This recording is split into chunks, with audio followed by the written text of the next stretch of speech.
The economics of owning a superyacht. A 50-meter superyacht on the open Mediterranean. Sun deck, helipad, crew of 14. The image is complete. Now here is the number that completes the rest of the picture. The purchase price of a new 50-meter motor yacht in 2026 is approximately $20 million.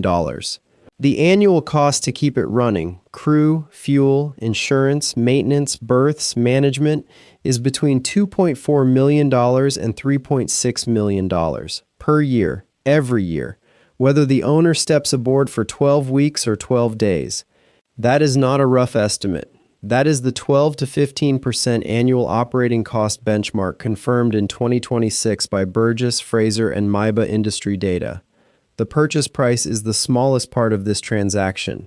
Here is what this actually costs. The entry price for a superyacht, defined by the industry as any vessel above 24 meters in length, spans from approximately $3 million for a used 25-meter vessel to over $600 million for a custom-built mega yacht. The segment most relevant to this analysis is the 40 to 60-meter motor yacht, which represents the highest volume tier of the global fleet by unit transaction count. In 2026, a new 50-meter motor yacht from a reputable European builder, Feedship, Lursen, Heesen, or Benetti, costs between $18 million and $30 million depending on specification. A comparable vessel 5 to 8 years old trades between $8 million and $16 million. The purchase price is not the entry cost. The entry cost includes everything that must be paid before the vessel is operational in the owner's hands. Import duty applies in most jurisdictions. In European Union waters, importing a non-EU flagged yacht triggers value-added tax of up to 20% of the vessel's appraised value if the boat will be used within EU territorial waters. On a $20 million vessel, EU VAT exposure is up to $4 million, a number a significant proportion of first-time buyers discover after the wire has cleared. Structuring the ownership to avoid or defer this liability requires specific flagging, corporate structures, and charter program enrollment, all of which carry their own costs. A pre-purchase survey, a marine surveyor's complete inspection of the hull, engines, electronics, and safety systems, costs $15,000 to $40,000 for a vessel of this size. It is not optional for any buyer acting with due diligence. Engine and system specialists charge separately from the hull surveyor. Add $10,000 to $25,000. Legal and brokerage fees. Standard brokerage commission on a superyacht transaction is 10% of the sale price, split between buyers and sellers' brokers. On a $20 million vessel, total brokerage is $2 million. The buyer typically absorbs 5%, $1 million, unless otherwise negotiated. Flagging and registration. Registering a yacht under a flag state, the Cayman Islands and the British Virgin Islands are the most common for international superyachts, costs $8,000 to $25,000 initially, and requires annual renewal. The Cayman Islands Shipping Registry charges approximately $4,000 per year for a vessel in this class. Insurance must be in place before the vessel moves from the seller's berth. A $20 million superyacht insured for worldwide navigation through a Lloyd's market hull and machinery policy costs approximately 1.0% to 1.5% of insured value annually, $200,000 to $300,000 per year. The first year's premium is due immediately at delivery. Total entry cost for a $20 million superyacht, excluding purchase price, approximately $1.3 million to $5.4 million depending on tax structuring, jurisdiction, and condition of the vessel at survey. Total out-of-pocket before the first voyage, $21.3 million to $25.4 million. The operating cost of a superyacht is not a single number. It is a stack of recurring obligations, most of which run whether the owner is on board or not. The vessel does not stop costing money when it is at anchor. Crew. 30 to 40% of annual operating cost. A 50-meter motor yacht requires a minimum of 10 to 14 professional crew for safe and comfortable operation. A captain, chief officer, chief engineer, bosun, 2 deckhands, chef, chief steward or stewardess, 2 to 3 interior crew, and in many cases, a second engineer. According to the YPI Crew 2026 Salary Guide, a captain on a 50-meter vessel earns €120,000 to €192,000 in annual base salary, approximately $130,000 to $210,000. The chief officer and chief engineer each add €70,000 to €100,000. The remaining crew, combined with benefits, travel to the vessel, health insurance, training certificates, and provisioning allowances, brings total crew cost for a fully crewed 50-meter yacht to $900,000 to $1.4 million per year. This figure is cited across Burgess and MIBA benchmarks for 2026. It does not include crew gratuities paid by charter guests, which are a separate line. Maintenance, 14 to 18% of annual operating cost. A $20 million vessel at 14 to 18% annual maintenance expenditure spends $250,000 to $400,000 per year in routine scheduled maintenance. Hull cleaning every 3 to 4 months to prevent biofouling, engine servicing at manufacturer-specified intervals, generator overhaul, electronics calibration, paintwork, brightwork, and mechanical systems inspection. This is the maintenance budget in a normal year, a year with no significant repairs. Engine overhauls are not included in routine maintenance. A major engine overhaul on a twin-screw vessel of this size costs $200,000 to $400,000 and occurs on a cycle of 10,000 to 15,000 running hours.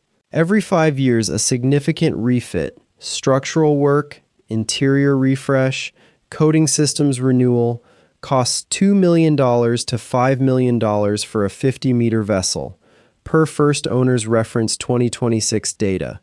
Insurance, 10 to 14% of annual operating cost. As noted, the hull and machinery premium for a $20 million vessel under worldwide navigation cover runs $200,000 to $300,000 per year. Protection and indemnity insurance, covering crew injury, third-party liability, and environmental damage, adds $30,000 to $60,000. Total insurance, $230,000 to $360,000 annually. Berths and marina fees, 8 to 12% of annual operating cost. A superyacht does not park for free. A winter berth in a Mediterranean marina for a 50-meter vessel costs $40,000 to $120,000 per season, depending on location. Monaco's Port Hercule charges among the highest rates in the world. A 50-meter berth in peak season runs approximately $3,000 to $5,000 per day. Palma de Mallorca and Antibes are more moderate at $800 to $1,500 per day for the same vessel. Over a full year, combined Mediterranean and Caribbean berth costs for an actively cruising vessel run $150,000 to $250,000. Fuel, 8 to 12% of annual operating cost. A 50-meter displacement motor yacht burns approximately 200 to 350 liters of marine diesel per hour at cruising speed. At Mediterranean diesel prices of $1.30 to $1.80 per liter in 2026, and at 400 cruising hours per year, a moderate usage assumption, annual fuel cost runs €104,000 to €252,000. At higher usage or with a higher speed planing hull, this figure climbs past €350,000. Sources: First Owner's Reference 2026 fuel consumption data. Management fees, 3 to 5%. Most superyacht owners employ a professional yacht management company to handle crew payroll, compliance documentation, flag state renewals, technical supervision, and financial reporting. Management fees for a vessel of this size run $60,000 to $120,000 per year with established firms such as Hill Robinson Y, CO, or Denison. Total annual operating cost, 50-meter vessel, $20 million purchase price. Crew, $1,150,000. Maintenance, $395,000. Insurance, $295,000. Berths, $200,000. Fuel, $180,000. Management, $90,000. Regulatory compliance and class survey, $40,000. Provisioning and owner use consumables, $80,000. Annual total approximately $2,360,000 to $3,600,000. The 12 to 15% rule of annual operating cost against purchase price, cited across Burgess, MIBA, and Hype Luxury's June 2026 analysis, lands precisely in this range. 12% of $20 million is $2.4 million. 15% is $3 million. Optimistic scenario, everything goes right. Owner purchases a 50-meter motor yacht from a quality European builder for $20 million. EU VAT is legally deferred through charter enrollment under a qualified structure. The vessel enters a professional charter program with an established management company. Over 12 months, it achieves 18 charter weeks, the upper end of the realistic range, at an average net weekly rate of $95,000 after management commission. Net charter income, $1,710,000.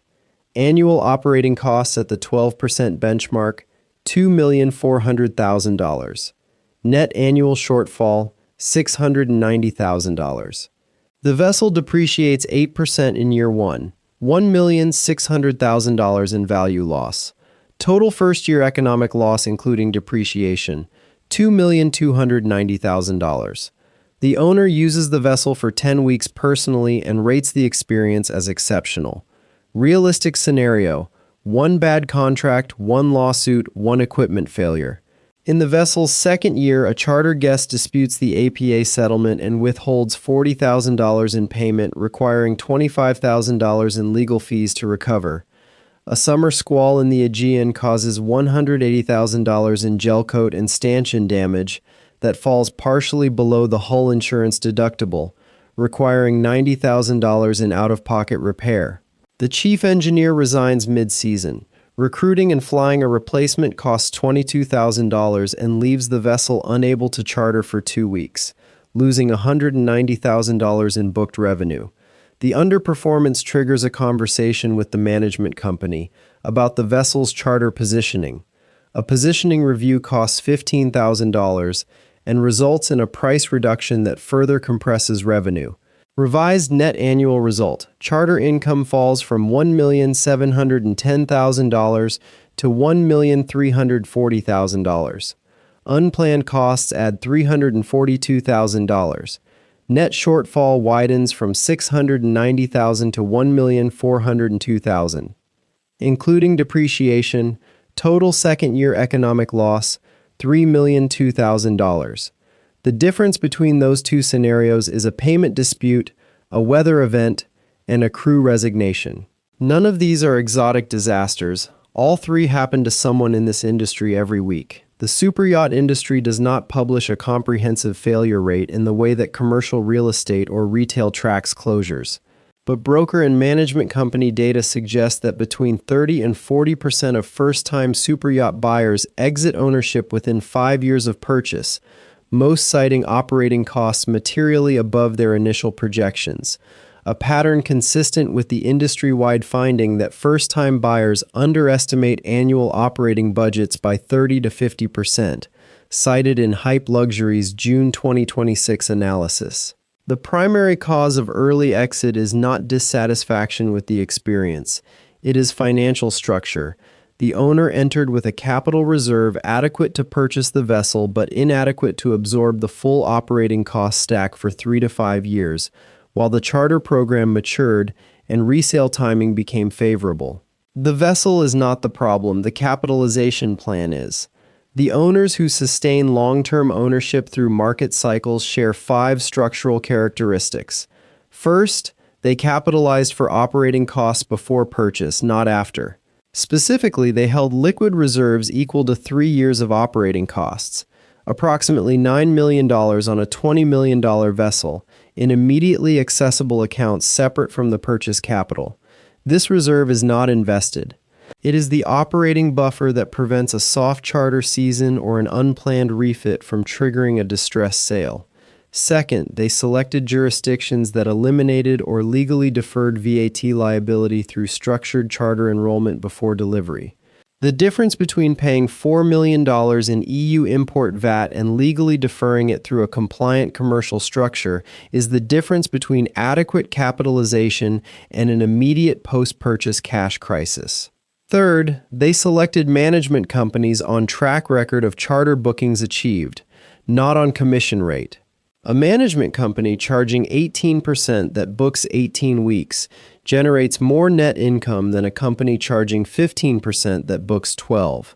Owners who focused on commission minimization rather than booking performance consistently underperformed their pro forma projections. Fourth, they maintained the vessel at classification society standards continuously rather than deferring maintenance to reduce short-term costs. Vessels that enter their 5-year special survey with deferred maintenance face rectification cost spikes of $500,000 to $1 million above what continuous maintenance would have cost. The deferred approach saves $50,000 annually and costs $750,000 in a single survey cycle. Fifth, they modeled charter rate compression as a base case. Owners who projected charter income using peak cycle rates and experienced a market normalization in year 2 or 3 had no structural response.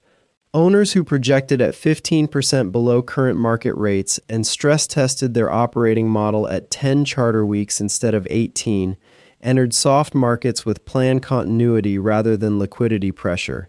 A $20 million superyacht, $2.4 million per year, minimum, whether it moves or not. $15.25 million in total economic loss over a 5-year hold after charter income and resale are factored in. The asset is not the vessel. It is the capitalization behind it. Subscribe to Wealth with Jeff. Every week, the number behind the number.